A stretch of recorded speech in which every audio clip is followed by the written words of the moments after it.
जय हिंद साथियों, आज तारीख है 25 दिसंबर। आज का इंपोर्टेंट करंट अफेयर हम लोग करेंगे। तो चलिए प्रारंभ करते हैं आज का महत्वपूर्ण प्रश्न जो भी इंपोर्टेंट है, जो आपके परीक्षा के दृष्टिकोण से बड़ी खबर बनता है। ठीक है, तो सबसे पहले ये जानिए कि खेल मंत्रालय के द्वारा कुश्ती फेडरेशन को कंप्लीटली सस्पेंड कर दिया गया। अध्यक्ष सहित संजय सिंह जो भी इसका भी नया निर्वाचित हुआ था, ये भी बताए थे कि नया अध्यक्ष संजय सिंह बना था और ये ब्रिजभूषण शरण सिंह के सहयोगी थे। ठीक है ना, तो ये सारा चीज बात करेंगे। खेल मंत्रालय जो है अपना जो ओलंपिक संघ है, भारतीय ओलंपिक संघ है, जो पीटी उषा उसके अध्यक्ष हैं, उसको कहा गया है कि आप एक तंत्र कमेटी बनाइए और इसका जो है संचालन देखिए। ठीक है, क्या आप देखिए अभी बहुत सारा बात है। ठीक है, सारा बात को आपको बताएंगे हम।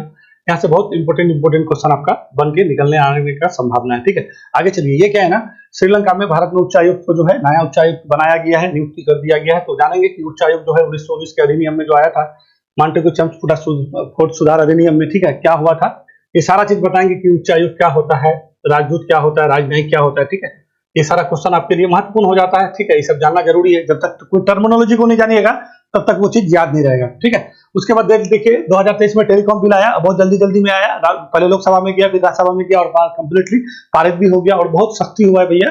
मोबाइल से अगर फ्रॉड कीजिएगा और अगर फर्जी सिम लीजिएगा तो तैयार रहिए 50 लाख रुपया देने के लिए और 3 साल का जेल जाने के लिए। ठीक है, सरकार इसमें सख्ती लिया है, बहुत सारा चीज को जोड़ा गया है। ठीक है ना, तो इन सारे चीज को देखेंगे। उसके बाद देखिए छठे रविन्द्रनाथ टैगोर साहित्य आपका जो है पुरस्कार दिया जा रहा था, तो अभिजीत बनर्जी को मिला है और साथ में जो है पॉल को भी मिला है। ठीक है, ये देखेंगे। अभिजीत बनर्जी को तो आप लोग परिचित होंगे, नोबेल पुरस्कार विजेता रहे हैं। ठीक है, 2019 में अर्थशास्त्र में उसको दिया गया था। ठीक है, चलिए। उसके बाद राष्ट्रीय बैडमिंटन चल रहा था गुवाहाटी में, चैंपियनशिप महिला एकल जीत गई है, अनमोल खरब जीती है। ठीक है, उसके अलावा क्या है ना, राष्ट्रीय उपभोक्ता दिवस। देखिए अभी यहाँ पे 2-3 दिवस बताएंगे। उस दिन राष्ट्रीय किसान दिवस 23 दिसंबर को मनाते हैं, वो छोड़ दिए थे। हम लोग के देश के प्रधानमंत्री रहते 79 से 80 तक। ठीक है, चौधरी चरण सिंह, और उसके समाधि स्थल को क्या बोलते हैं, हम लोग बोलते हैं ना किसान स्थल, तो वही कहने का मतलब है, वो देख लेंगे। और राष्ट्रीय उपभोक्ता संरक्षण दिवस भी देख लेंगे। देखिए राष्ट्रीय उपभोक्ता संरक्षण दिवस बिल्कुल भी देखना है, क्योंकि उपभोक्ता से संबंधित चीज है। हम लोग क्या है, उपभोक्ता ही तो है ना। 1986 में एक बिल आया था, राजीव तत्कालीन प्रधानमंत्री थे राजीव गांधी, उसी के समय में आया था उपभोक्ता संरक्षण अधिनियम बिल 1986 में। अब बहुत जल्दी आया और 24 दिसंबर 1986 को लोकसभा राज्यसभा से पास होने के बाद आपका राष्ट्रपति से वो बिल अधिनियम भी बन गया। तो वो उसी के उपलक्ष्य में हर साल मनाया जाता है। तो बिल्कुल भी इसको अभी हम लोग देखने वाले हैं, कंप्लीटली समझने वाले हैं। तो चलिए प्रारंभ करते हैं। आज का महत्वपूर्ण जो भी प्रश्न है उन सब चीजों को हम लोग देख लेंगे। तो चलिए यहीं से शुरू करता है। ठीक है, ये क्या बोलता है कि हाल ही में श्रीलंका में भारत के नए उच्चायुक्त कौन नियुक्त किए गए हैं। ठीक है, तो उच्चायुक्त नियुक्त किए गए। उच्चायुक्त क्या होता है, तो पहले ये जानिए कि संतोष झा को नियुक्त किए गए हैं। ठीक है, जो आदमी को कुछ नहीं जानना है तो उसके लिए उतना ही काफी है। ठीक है, कि संतोष झा है, ठीक है ना, उसको नियुक्त किया। किसके जगह में, तो गोपाल बागले था, अब ये जाएंगे ऑस्ट्रेलिया। ठीक है, ऑस्ट्रेलिया जाएंगे, अब ये रहेंगे श्रीलंका में। हम लोग का पड़ोसी देश है, जानते हैं। ठीक है, बहुत नजदीक में है। तो चलिए आपको सबसे पहले हम उच्चायुक्त को बताते कि उच्चायुक्त और ये सारा चीज होता क्या है। तो सबसे पहले हम ये वाला आपको फिगर ले लेते हैं, यहाँ से आपको ज्यादा समझ में आएगा, फिर ये पे हम सारा चीज आपको बताएंगे। देखिए ये क्या बताए थे आपको, उच्चायुक्त या राजदूत, राजदूत हो राजदूत हो। ठीक है, क्या लिख रहा है, राजदूत हो या उच्चायुक्त हो, ये दोनों टर्म एक ही है। ठीक है, किसी भी देश का कोई दूसरे देश में जो प्रतिनिधित्व करता है, ठीक है, देखिए हमारा देश का जो है कोई दूसरे देश में कोई तो प्रतिनिधित्व करता होगा ना, तो जिसके द्वारा प्रतिनिधित्व किया जाता है वही क्या है, उसको राजनयिक कहा जाता है। हम लोग का मान लीजिए भारत देश है, अपना देश है, ये अपना देश है, अपना देश का संबंध किसी दूसरे देश के साथ होगा ना, मान लीजिए मेरा हम लोग का देश है, बहुत सारा व्यापार है, बहुत सारा वाणिज्य है, बहुत सारा चीज है। ठीक है, तो हम लोग के देश का जो प्रतिनिधि होता है, हम लोग का देश का जो प्रतिनिधित्व करता है दूसरे देश में जाके, मान लीजिए श्रीलंका में जाके प्रतिनिधित्व करेगा अपने देश का, तो ऐसे व्यक्ति को हम लोग क्या कहते हैं, वो राजदूत है। ठीक है, या राजनयिक है। ठीक है, यहाँ तक बात क्लियर। तो कोई भी देश के बाहर जो भी देश का प्रतिनिधित्व करेगा उसको राजनयिक कहेंगे। ठीक है, उसको राजदूत कहेंगे, ये बात क्लियर है। और वहां पे जो दूतावास होगा, मतलब वहां पे जो आपका जिसको हम लोग एम्बेसी कहते हैं, उसको दूतावास कहा जाता है। ठीक है, ये तो बात जानते ही हैं आप लोग। कोई भी बाहर विदेश जाना है या वहां पे कोई भी भारतीय रहता है तो कोई भी बात होगा, क्योंकि प्रतिनिधित्व ही करता है अपने देश का उस देश में, तो स्वाभाविक है सारा चीज कार्यभार उसी के हाथ में होता है। अब देखिए ये उच्चायुक्त कहां से आया, तो राजदूत तो समझ गए कि दूसरे देश में जाएगा, राजनयिक है। ठीक है, जो हमारा राजनयिक है वही राजदूत होगा, मगर उच्चायुक्त कहां से आया। देखिए एक ना संगठन है आपका, ठीक है, वो क्या है आपका राष्ट्रमंडल। अब ये राष्ट्रमंडल क्या है, तो राष्ट्रमंडल के बारे में अभी आपको बताते हैं। तो जितने भी राष्ट्रमंडल देश होगा वहां पे भारत का जो प्रतिनिधित्व करेगा, उसको हम लोग क्या कहते हैं, उच्चायुक्त कहते हैं। ठीक है, ये बात समझ गए ना कि जो राष्ट्रमंडल देश में अगर भारत का कोई भी राजनयिक वहां पे अगर कार्य करता है तो उसको हम लोग राजदूत ना करके क्या कहते हैं, उच्चायुक्त करते हैं। अब राष्ट्रमंडल में ऐसा क्या बात है कि ऐसा कहा जाता है, तो देखिए राष्ट्रमंडल ना जो भी सदस्य, जो भी देश राष्ट्रमंडल का सदस्य है, जो भी देश राष्ट्रमंडल का सदस्य है, तो वो कहीं ना कहीं डायरेक्टली इनडायरेक्टली कभी ना कभी जो है ब्रिटेन का कॉलोनी रहा है। ठीक है, जैसे हम लोग क्या है ब्रिटेन का कॉलोनी रहे हैं कि नहीं रहे हैं, तो उसी तरह से ब्रिटेन का कॉलोनी कहने का मतलब है ब्रिटेन सरकार वहां पे कभी ना कभी अपना क्या शासन प्रशासन चलाया होगा, उसका कॉलोनी रहा होगा, उसके अधीन रहा होगा, तो ऐसे देश को हम लोग राष्ट्रमंडल देश कहते हैं। ऐसा नहीं है कि जो भी राष्ट्रमंडल देश है तो उस पर कोई प्रेशर है कि आपको होना ही है। देखिए राष्ट्रमंडल का मतलब क्या है ना, ये बना था आपका राष्ट्रमंडल देश का बना था 1926 में बना था। ठीक है, राष्ट्रमंडल जो है आपका ये जो संगठन बन के निकल के आया 1926 में, और औपचारिक रूप से आपका जो है ब्रिटिश में ये पारित हो गया 1931 में, जो है ये कंप्लीटली अपना रूप में आ गया औपचारिक रूप से। अनौपचारिक रूप से तो 1926 में ही तो एक डिक्लेरेशन आता है, बालकोट डिक्लेरेशन, तो ये याद रखेगा बालकोट डिक्लेरेशन इसी से संबंधित है। ठीक है, बात कहेगा कि आपको राष्ट्रमंडल का जो स्थापना हुआ था तो किस घोषणा पत्र से, तो बालकोट घोषणा पत्र से ही आपका राष्ट्रमंडल का स्थापना हुआ था। तो इस राष्ट्रमंडल का मतलब क्या है कि जो भी देश में मतलब वो वहां पे राज किया है या कॉलोनी बनाया है, तो वहां पे क्या है ना ब्रिटेन के साथ एक उसका लगाव है। ठीक है, तो ये राष्ट्रमंडल संघ का जो इसका चार्टर है, इसका कहने का मतलब ये है जैसे क्या है कि मानव अधिकार हो या मुक्त व्यापार हो, ठीक है, या फिर आपका कोई भी किसी तरह का अगर कोई आपका किसी तरह का भी अधिकार हो, तो उससे संबंधित चीजों को ब्रिटेन जो है इस पे विशेष करके अपना राष्ट्रमंडल जो भी देश होता है तो उस पर ध्यान देती है। जो भी राष्ट्रमंडल देश है अगर वो ब्रिटेन या इंग्लैंड चला जाता है तो उसके लिए स्पेशल कुछ जो है उसको रियायत भी दिया जाता है। ये बात जान लीजिए, समझ गए बात। तो यही है राष्ट्रमंडल। अब ये राष्ट्रमंडल में क्या है ना, इसका जो प्रमुख होता है वो उसका वहां का राजा होता है। तो वहां का राजा अभी कौन है, चार्ल्स द्वितीय है ना। रानी एलिजाबेथ द्वितीय के मृत्यु के बाद चार्ल्स द्वितीय ही राष्ट्रमंडल के क्या है, प्रमुख हैं। ये बात समझ गए होंगे, तो उसी के प्रमुख हैं। अब इसमें ना एक आपका 2 वर्ष में राष्ट्रमंडल में क्या है ना, हर 2 वर्ष में इसका आपका बैठक होता है जिसको चोगाम कहते हैं। ठीक है, CHOGM। ठीक है, ये चोगाम होता है। तो लास्ट टाइम 2022 में जो है आपका जो है 26वां चोगाम सम्मेलन हुआ था रवांडा में।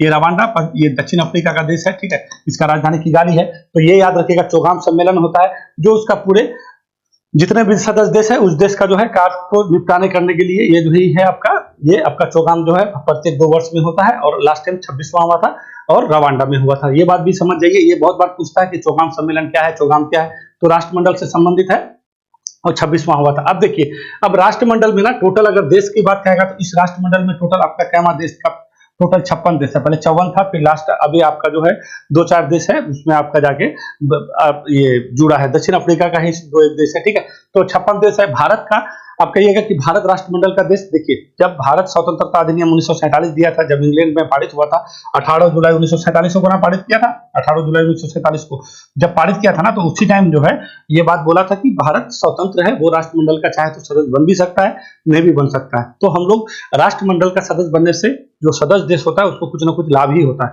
ऐसा नहीं है। और संप्रभु राष्ट्र जो राष्ट्रमंडल देश है, ऐसा नहीं है कि वो संप्रभु नहीं है, संप्रभु राष्ट्र है। टोटल राष्ट्रमंडल में 15 देश जो है संप्रभु नहीं है। 15 देश के राजा अभी भी कौन होंगे, चार्ल्स तृतीय होंगे जो इंग्लैंड का राजा है, मगर 15 देश के अलावा जो भी देश है वो संप्रभु राष्ट्र है। राष्ट्रमंडल में संप्रभु राष्ट्र है, ऐसा नहीं है कि जो राष्ट्रमंडल में होगा पहले कॉलोनी था तो उसका कुछ रूल है, अधिकार चल रहा है या कुछ चल रहा है, ऐसा नहीं है। तो वो संप्रभु राष्ट्र है, सारा चीज संप्रभु है। तो कहने का मतलब यह है कि जो राष्ट्रमंडल जो देश है, सदस्य देश है, वहां पे पहले कोई ना कोई कनेक्शन जुड़ा हुआ है, तो वहां पे राजदूत ना करके क्या कहेंगे, वहां पे उच्चायुक्त कहेंगे। ठीक है, उच्चायुक्त होने से यहाँ पे बहुत सारे फायदा है। ठीक है, जब उसके चार्टर को आप देखिएगा तो बहुत सारा चीज यहाँ पे घोषणा किया गया है। ठीक है, तो कुछ फायदा होता है, इसी वजह से क्या कहते हैं, उच्चायुक्त कहते हैं। राष्ट्रमंडल देशों में भारत के राजनयिक को क्या कहेंगे, उच्चायुक्त कहेंगे। यहाँ तक बात क्लियर है। अब चलिए, उच्चायुक्त तो मेरी बात की मेरे हिसाब से समझ गए होइएगा। अब देखिए ये उच्चायुक्त आया कहां से, ये उच्चायुक्त ना देखिए भारत शासन अधिनियम आया था एक आपका, भारत शासन अधिनियम कब आया था, 1919 में। ठीक है, जिसको हम लोग मॉन्टेग्यू चेम्सफोर्ड सुधार अधिनियम भी कहते हैं। मॉन्टेग्यू क्या कहते हैं, मॉन्टेग्यू क्या कहते हैं, मॉन्टेग्यू चेम्सफोर्ड सुधार अधिनियम। ठीक है, चेम्सफोर्ड सुधार अधिनियम ये भी आपका आया था, चेम्सफोर्ड सुधार अधिनियम आया था आपका। चेम्सफोर्ड सुधार अधिनियम कब आया था, 1919 में आया था। ठीक है, या भारत शासन अधिनियम 1919 में कहिए। देखिए हुआ क्या था ना, 1916 के करीब में, आप थोड़ा सा बताते हैं, नहीं बताएंगे तो फिर आपको बात समझ में नहीं आएगा। देखिए 1916 में जो है ना, 1915 मान के चलिए, 1915 में बाल गंगाधर तिलक को 1908 में मांडले जेल में भेज दिया गया था, क्योंकि खुदीराम बोस या प्रफुल्ल चालुक्य की जो आपका किंग ये बम कांड जो किया था। ठीक है, तो उसी में बोला गया कि ये जो है आपका बाल गंगाधर तिलक उसमें संलिप्त था, उसमें उसका सहयोग था, तो उसी को लेकर के 1908 में उसको मांडले जेल भेजा दिया गया और 6 साल का ज्यादा सजा काटने के बाद आपका 1914 में वहां से बाहर निकल गया था। और 1915 में यहाँ पे हम लोग के यहाँ पे होम रूल आंदोलन यहाँ पे चला। कौन? एनी बेसेंट और किसके द्वारा? बाल गंगाधर तिलक के द्वारा। तो इन लोग का मांग क्या था कि हम लोग का स्वशासन दो भैया, हम लोग का सारा चीज तुम करो मगर अपना शासन हम लोग अपने से चलाएंगे, ठीक है। तो ये मांग खूब चला और 1916 में जो है खूब ये तूल पकड़ा एनी बेसेंट और बाल गंगाधर तिलक के। उस टाइम क्योंकि गांधी जी का पदार्पण हुआ नहीं था, तो खूब मांग चला और फाइनली अंग्रेज जो है एक घोषणा लेके आता है 1917 में, और जिसको हम लोग को मॉन्टेग्यू घोषणा कहता है, ठीक है। तो मॉन्टेग्यू घोषणा याद रखेगा 1917 में आया था। इस घोषणा में क्या बोला गया कि ठीक है आप लोग को स्वशासन दिया जाएगा, बट अभी आप स्वशासन के लायक नहीं हुए, आप अपना शासन नहीं चला सकते हैं, तो आपको क्या करेंगे, चरण बाय चरण यानी स्टेप बाय स्टेप आपको क्या दिया जाएगा, स्वशासन दिया जाएगा। तो इसी को देखते हुए 1919 में आपका क्या आया, मॉन्टेग्यू चेम्सफोर्ड सुधार अधिनियम। अब मॉन्टेग्यू यहाँ उस टाइम भारत सचिव था, ठीक है। किसी दिन बताएंगे भारत सचिव पद जो है आपका जोड़ा गया था ये 1800 के बाद जब आपका अधिनियम आया था 57, ठीक है। तो देखिए मॉन्टेग्यू वहां पे क्या था, भारत सचिव था, और चेम्सफोर्ड क्या था, यहाँ पे हम लोग का उस टाइम क्या था, तो वायसराय था। ये बात समझ गया होइएगा। तो ये सारा अधिनियम आया। इस अधिनियम में बहुत सारा चीज, पहली बार इंडिया के मतलब इतिहास में पहली बार जो है अंग्रेज के द्वारा एक तरह से स्वशासन की बात कही गई। अगर आपको कोई पूछ दे कि पहली बार किस अधिनियम में स्वशासन की बात कहा गया था, तो ये 1919 के अधिनियम में कहा गया। और इसी अधिनियम में आपको 2-3 चीज निकल के आएगा। सबसे पहले प्रांत में द्वैध शासन देखिएगा, केंद्रीय जो आपका विधानमंडल होगा तो द्विसदनीय होगा, ठीक है, पहली बार। तो ये याद रखिएगा, सब क्वेश्चन में पूछता है जो भी मैं बात बता रहा हूँ, ठीक है। केंद्र में द्विसदनीय होगा, ठीक है, प्रांत में द्वैध शासन होगा। उस समय फिर आपका जो है इलेक्शन के बारे में कहा गया। उसके बाद आपका क्या बोलते हैं उसको, जो निर्वाचन में जो है आपका वो नहीं किए थे, अरे मुस्लिम लीग को जो दिया गया था भैया, निर्वाचन मतलब आरक्षित निर्वाचक मंडल जो दिया गया था, तो उसका भी विस्तार किया गया, बहुत सारा चीज किया गया था, ठीक है।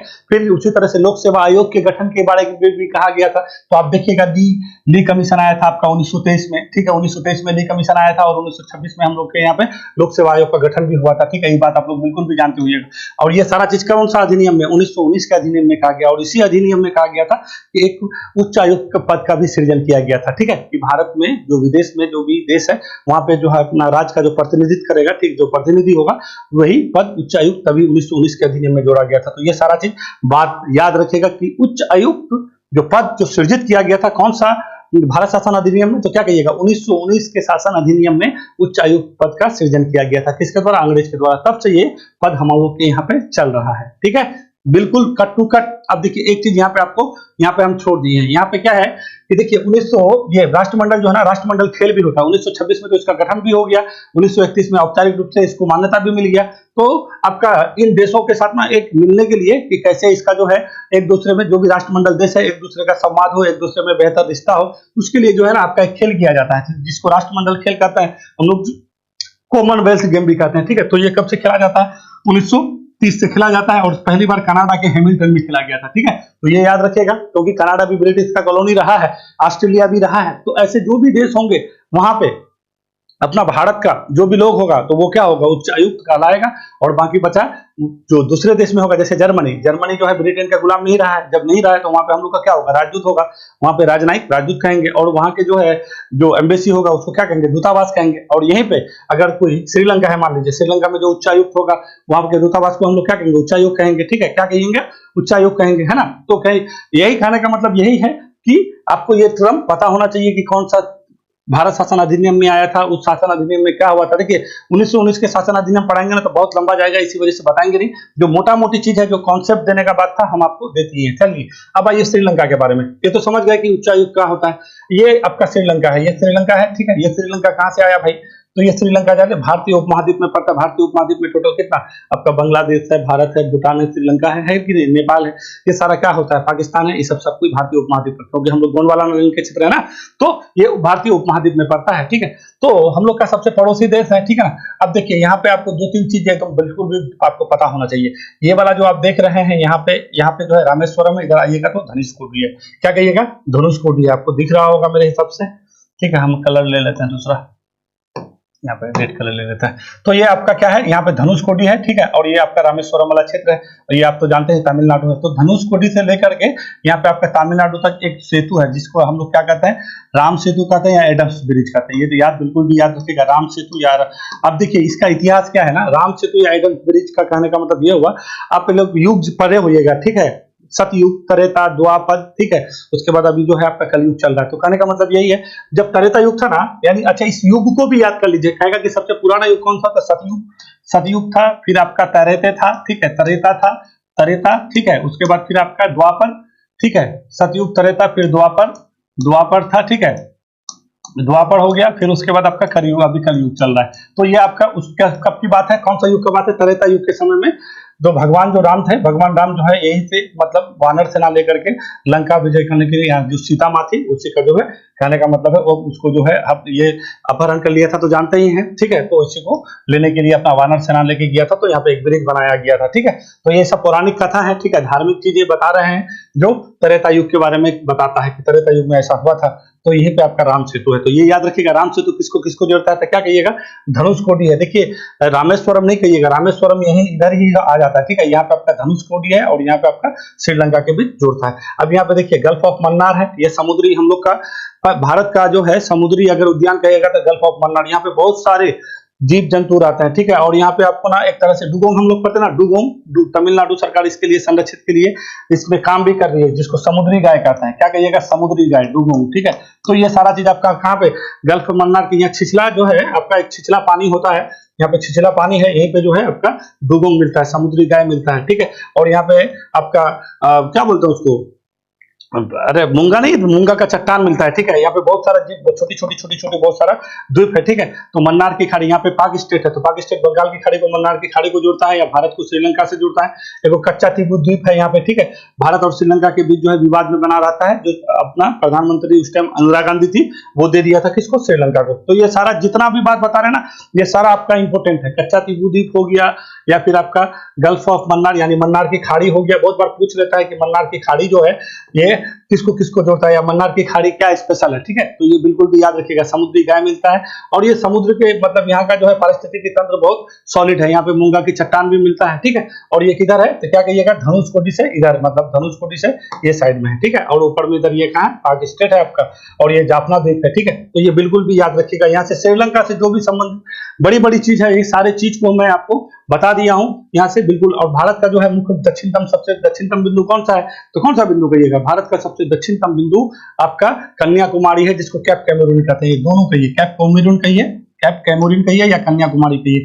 कितना अक्षांश है यहाँ पे, तो 8 डिग्री 4 मिनट है, ठीक है, दक्षिणतम बिंदु। और उत्तरतम बिंदु क्या है आपका, कौन सा कहिएगा, तो इंदिरा कौल है, ठीक है, जिसका कितना अक्षांश है वहां पे 37 डिग्री 6 मिनट होता है, ठीक है, इंदिरा कौल। और भारत का ये मुख्य भूमि बोल रहे हैं, भारत का मुख्य भूमि से सबसे दक्षिणतम बिंदु कैप कैमरून या कन्याकुमारी, कौन सा अक्षांश रेखा इधर से गुजरता है, तो 8 डिग्री 4 मिनट। और यहीं पे अगर कहेगा कि ऐसे भारत का दक्षिणतम बिंदु, तो आपका कौन हो जाएगा, तो आपका यहाँ पे हो जाएगा, ठीक है, कैप कैमरून ना, ये यहाँ पे ये अंडमान सागर में, यहाँ पे दिख ही नहीं रहा है, तो अच्छा यहाँ पे अंडमान सागर बना लीजिए, ठीक है, अंडमान, तो यहीं पे आपका है, ठीक है। ग्रेट निकोबार में जो है आपका सबसे दक्षिणतम बिंदु है, ठीक है ना, जिसको नाम क्या, इंदिरा कौल क्या बोलते हैं उसको, इंदिरा कौल तो ऊपर में हो गया ना, इंदिरा पॉइंट है ये, क्या कहिएगा, इंदिरा पॉइंट जो है, ठीक है, इंदिरा पॉइंट है। और यहाँ कितना है, तो क्या कहिएगा, 6 डिग्री 4-7 मिनट, ठीक है। तो ये बिल्कुल भी याद रखेगा, मुख्य बिंदु से 8 डिग्री 4 मिनट। और ऐसे कहेगा कि भारत का सबसे दक्षिणतम बिंदु, अगर मुख्य बिंदु नहीं कहता है तो आपको ये याद रखना है, 6 डिग्री 4-7 मिनट इंदिरा पॉइंट। और सबसे उत्तरतम बिंदु इंदिरा कौल, जो जम्मू कश्मीर में है, कौन सा अक्षांश रेखा जाता है उधर से, 37 डिग्री 6 मिनट। और भारत का मुख्य बिंदु से सबसे दक्षिणतम बिंदु 8 डिग्री 4 मिनट कैप कैमरून कहते हैं या कन्याकुमारी कहते हैं, ठीक है। तो ये सारा लोकेशन आपका, ये सारा चीज श्रीलंका से संबंधित है। बहुत बार ये सारा चीज पूछ देता है, कच्चा टीपू द्वीप कहाँ है, गल्फ मन्नार कहाँ है, पाक स्टेट किसको जोड़ता है, ठीक है।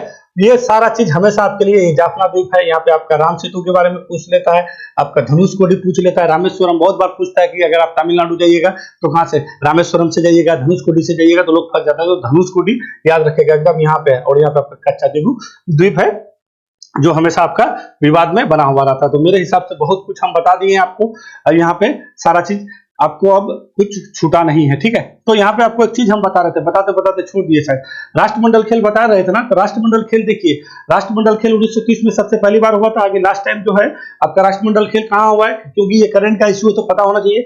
राष्ट्रमंडल खेल लास्ट टाइम जो है आपका 2022 में हो रहा था। कहाँ पे हो रहा था, बर्मिंघम में हो रहा था। और कैवा हो रहा था, तो ये 22वां हो रहा था, ठीक है। ये केमा 22वां हो रहा था। और कहाँ पे हो रहा था, बर्मिंघम में हो रहा था। 2026 में होने वाला था आपका ऑस्ट्रेलिया विक्टोरिया में, तो वो अभी डिसमिस कर दिया है। तो यहाँ पे अभी बात फिगर आउट नहीं है कि वहां पे होगा या नहीं होगा या फिर क्या होगा, ये बात क्लियर अभी नहीं किया है। तो ये चीज पता होना चाहिए। और इस बार जो 2022 में जो राष्ट्रमंडल खेल हुआ था, हम लोग कैमा स्थान में थे, 4th स्थान में थे, ठीक है। ये याद रखिएगा, 4th स्थान में थे, 61 पदक लेके आए थे, ठीक है। ये सारा चीज आपको जब तक अगला राष्ट्रमंडल खेल हो नहीं जाता है तब तक ये सारा चीज चलेगा। और ये राष्ट्रमंडल खेल क्यों बता रहे, देखिए अभी राष्ट्रीय कुश्ती संघ को क्या कर दिया गया, सस्पेंड कर दिया गया। और यहीं से जो इसी राष्ट्रमंडल खेल से आपका साक्षी मलिक गोल्ड लेके आई थी, पता है होना चाहिए आपको, 2022 में गोल्ड लेके आई साक्षी मलिक, जो अभी अपना संन्यास ले लिए, ठीक है। तो यहाँ से संबंधित कोई भी चीज घुमा फिरा के पूछ देगा तो फिर फंस जाइएगा कि जा कहाँ चला गया, ये तो पढ़े ही नहीं थे। देखिए पढ़ना वही है जो आपको जरूरत है, जो पढ़ना वही है जो आपको जरूरत है। जो जरूरत नहीं है अलबल चीज पढ़ते रहिए, कोई फर्क नहीं पड़ता है। काम का चीज पढ़िएगा, वो आपके लिए हमेशा काम देगा, ठीक है। तो उच्चायोग तो समझ गए हैं कि उच्चायोग क्या होता है। जो भी हम लोग का राजनयिक जो राष्ट्रमंडल देशों में जो स्टेट मतलब राज्य का प्रतिनिधित्व करेगा, यानी हम लोग का देश का प्रतिनिधित्व करेगा, उसको हम लोग वहां पे क्या कहेंगे, उच्चायुक्त कहेंगे। और जहाँ पे राष्ट्रमंडल देश के अलावा हम लोग का जहाँ पे राजनयिक लोग रहते हैं उसको हम लोग राजदूत कहते हैं, ठीक है। और वहाँ के जो भवन होता है उसको दूतावास कहते हैं या एम्बेसी कहते हैं, ठीक है। तो संतोष झा अभी बने हैं, गोपाल बागले अब ऑस्ट्रेलिया चले जाएंगे, पहले यही थे। रूबेन आजार कौन है, इसके बारे में भी बता देते हैं आपको। देखिए रूबेन आजार जो है ना, इजराइल का राजदूत भारत में नियुक्त किया गया है वही हाल फिलहाल में, ठीक है। तो इजराइल क्या है, इजराइल भी तो है, ब्रिटेन का तो नहीं कहिएगा क्योंकि पहले तो वहां पे दूसरा कुछ था, ठीक है। पहले तो वहां लोग फिलिस्तीनी लोग थे, ठीक है। तो रूबेन आजार जो है हम लोग उसको राष्ट्रमंडल का शायद वो देश नहीं है, ठीक है। तो रूबेन आजार भारत में नियुक्त किया गया है, किसका क्या कहिएगा, इजराइल का राजदूत नियुक्त किया गया है, ठीक है। तो रूबेन आजार को भी जान लीजिए। चलिए उसके बाद क्या है, विक्रम दोरास्वामी। तो विक्रम दोरास्वामी भारत का जो है क्या ये है आपका उच्चायुक्त कहाँ पे है, तो ब्रिटेन में है, विक्रम दोरास्वामी है, ठीक है। तो ये तीनों आदमी को याद रखेगा। देखिए श्रीलंका में भारत के नए उच्चायुक्त संतोष झा ने शुक्रवार को राष्ट्रपति रानिल, अब देखिए वहां के बारे में आपको एक बताया नहीं, वहां के राष्ट्रपति रानिल विक्रमसिंघे हैं और वहां के प्रधानमंत्री दिनेश गुणवर्धन है, ठीक है। रानिल विक्रमसिंघे याद रखिएगा। देखिए वहां पे श्रीलंका में बहुत ज्यादा आपका रिसेशन आया हुआ था, बहुत कुछ गड़बड़ हो गया था, ठीक है। तो अभी वर्ल्ड बैंक और IMF के द्वारा बहुत कर्जा उर्जा दे करके अभी हाल फिलहाल में बहुत सारा जो है डॉलर आपको दिया गया है श्रीलंका को कि भैया तुम अपना आर्थिक स्थिति से, हम लोग भी बहुत सारा पैकेज सहायता किए थे। इसी वजह से हम इतना सारा चीज बता रहे हैं कि वहां से जो भी क्वेश्चन पूछेगा तो आप पकड़ लीजिएगा, ठीक है। तो रानिल विक्रमसिंघे वहां पे क्या हो गए, राष्ट्रपति हो गए। और वहां के प्रधानमंत्री कौन है, दिनेश गुणवर्धन है, ठीक है। तो ये दोनों चीज जो याद रखिएगा, दिनेश गुणवर्धन है, ठीक है, गुणवर्धन है, ठीक है।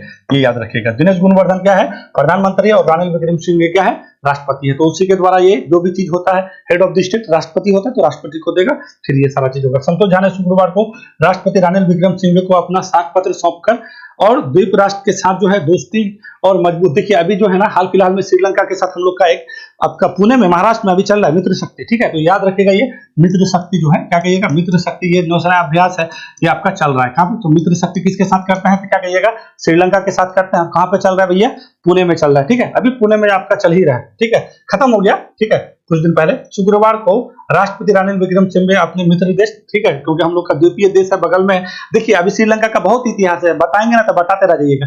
श्रीलंका को सबसे पहले देखिए द्वापर त्रेता युग के तो बारे में बता दिए थे कि भगवान राम गए थे सीता माँ को लेने के लिए उधर से, ठीक है। तो फिर चोल राजा आइएगा ना, चोल तो जानते हैं, चोल के संस्थापक कौन थे, विजयालय, अपना राजधानी कहाँ पे, तंजावुर या उड़ीयूर रखा था, है ना। तो चोल शासक हुआ था सबसे पहले राजा राज प्रथम, ठीक है। उसी ने सबसे पहले श्रीलंका के कुछ भाग को विजित किया था, पूरे श्रीलंका को राजेंद्र प्रथम के द्वारा जीता गया था। तो ये भी याद रखिएगा, राजा राज कहेगा कि कौन सा चोल राजा था जो श्रीलंका पर अटैक किया था, तो राजा राज प्रथम। और पूर्णतः विजित किसने किया था, तो राजा आपका राजेंद्र प्रथम ने किया था, ठीक है। और यही है चोल, चोल के संस्थापक विजयालय था, इसका राजधानी उड़ीयूर तंजावुर था, जो तमिलनाडु वाले साइड में, क्योंकि चोल का एक समय प्रभुत्व था। तो अब ये चोल चेर पांडे नहीं समझिएगा, फिर वो अलग है, संगम युग अलग है, ठीक है, वो अलग जाना है। ये चोल वंश की बात कर रहे हैं हम, ठीक है। ये आपका 8वीं 9वीं सदी की बात कर रहे हैं, ठीक है, 9वीं सदी की। चलिए तो क्या कर रहा है, द्वीपीय राष्ट्र है, ठीक है, दोस्ती और मजबूती बढ़ाने के लिए, काम करने के लिए जो है ये झा ने जो है गोपाल बागले की जगह में उन्हें ऑस्ट्रेलिया में भारत के अगले उच्चायुक्त के रूप में नियुक्त किया जाएगा। और ये जो है संतोष झा हमारे यहाँ पे है, ठीक है। ये पूरा मैटर आपको बिल्कुल भी समझ गए होंगे, अब यहां से कोई भी चीज बताने का जरूरत नहीं है। चलिए आगे चलें। संसद द्वारा पारित दूरसंचार विधेयक 2023 के अनुसार मोबाइल के